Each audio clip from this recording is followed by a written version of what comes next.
Hey guys, welcome back to another video, and in this video we're going to be covering resistance. In the last video we spoke a lot about support, but I think everything will click for you in this video when you put two and two together and you see exactly how to draw support and resistances together. Now with support, we mentioned that support goes at the bottom and resistance goes at the top. So when price bounces off, this little line acts as like a support beam. It's kind of like stairs. So price is just, walking on this little support beam here, and, it's supporting price, right? Now, when we draw resistance, where are we going to draw it? At the top, right? We see that this is a resistance line here. Why is a resistance line? Because we see that price bounced off here to, and usually I like to wait for a third confirmation just to be 100% sure. But since we didn't have that until here and broke above, then we would have bought. Now, there's a strategy to this, guys. There's a solid strategy to raw price action and technical trading. I'm a Forex trader myself. I know exactly how technicals work, and you could apply the same things in crypto and in any market. Stocks, binary, options, doesn't matter what it is. You can apply it to any market that's very fluid, right? So let's zoom in here so we can see what we're looking at. Perfect. We see here that price bounced, and we're on a 60-minute time frame, by the way, guys. This means each candle represents every 60 minutes. Every hour, one closes, a new one opens.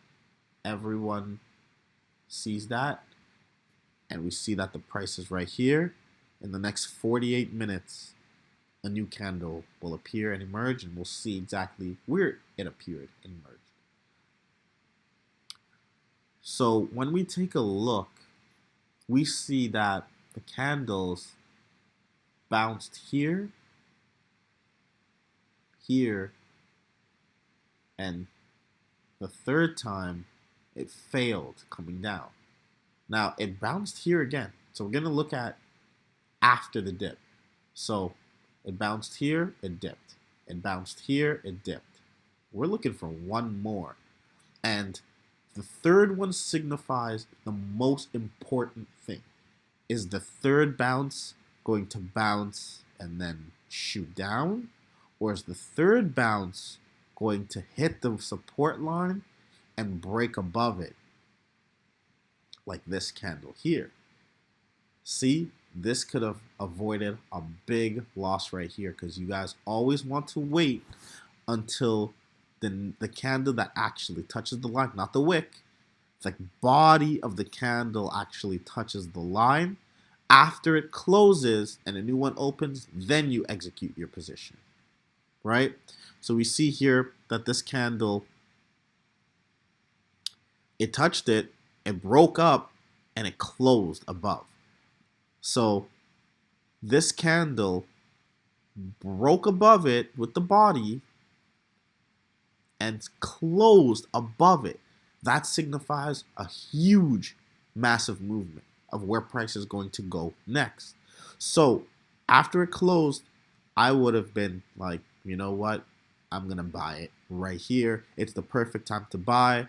I saw that it bounced once, touched it, twice, touched it, and that's where you guys want to draw your support and resistance.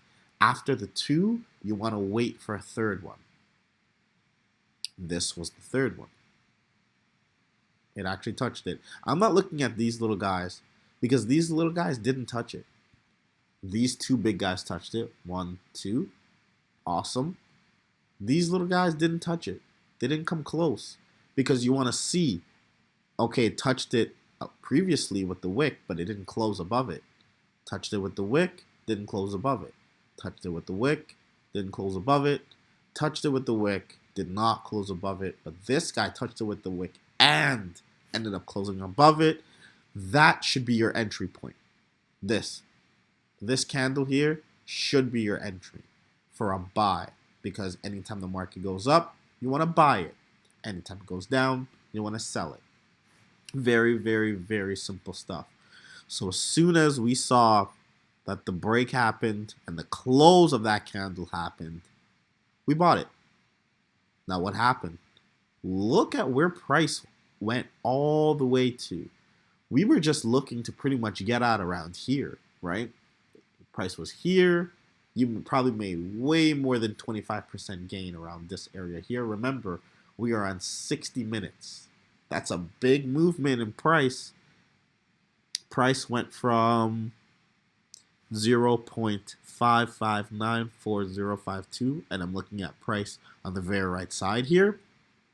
It went from 55092 all the way to the highest point, which was 0.65. So it went from here 56 cents to 65 cents. That's almost 10 cents. That is huge. If you guys had a lot of money in this trade on Ethereum to Bitcoin, you guys would have walked out with a truckload of money, believe me. And these are the exact tools you're going to be using to actually trade with, right? Support and resistance lines, right? Now, in the previous video, I said past support becomes future resistance and future resistance becomes past support, or vice versa. We'll see that. Check this out. Price broke the resistance. It broke up, right? It broke up here.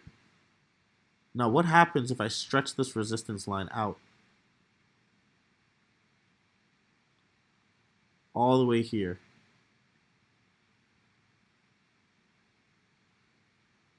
If I stretched it all the way here, future price became future support. You saw what I did there? Let's recap. This is a resistance line.